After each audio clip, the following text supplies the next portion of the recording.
ایک چھوٹا چڑیا کا بچہ رابن نامی گھنے جنگل میں اپنی ماں سے بچھڑ گیا۔ وہ خوفزدہ تھا اور رو رہا تھا کہ اچانک ایک عقل مند الو اس کے پاس آیا۔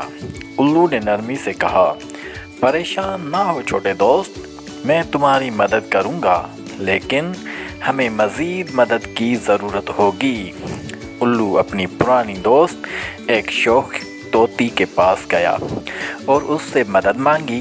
طوطی خوش ہو کر بولی، میں ہمیشہ خوشی سے مدد کرتی ہوں، لیکن ایک اور مددگار کی ضرورت ہوگی۔ چنانچہ وہ دونوں ایک ہوشیار کوے کے پاس گئے۔ کوا بولا، میرے پاس ایک زبردست منصوبہ ہے۔ رابن کو اس کے گھونسلے تک پہنچانے کے لیے ہم سب کو مل کر کام کرنا ہوگا۔ الو نے رابن کو اپنی کمر پر بٹھایا۔ طوطی نے راستے میں گانے گائے تاکہ رابن کو تسلی ہو، اور کوا اوپر سے اڑ کر ہر ممکن خطرے کی نشاندہی کرتا رہا۔ آخرکار ان کی کوششوں سے رابن اپنی ماں کے پاس واپس پہنچ گیا۔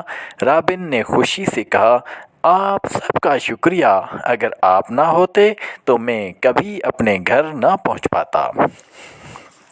الو نے مسکراتے ہوئے کہا کہ یہ دوستی اور ٹیم ورک کی طاقت ہے چھوٹے دوست۔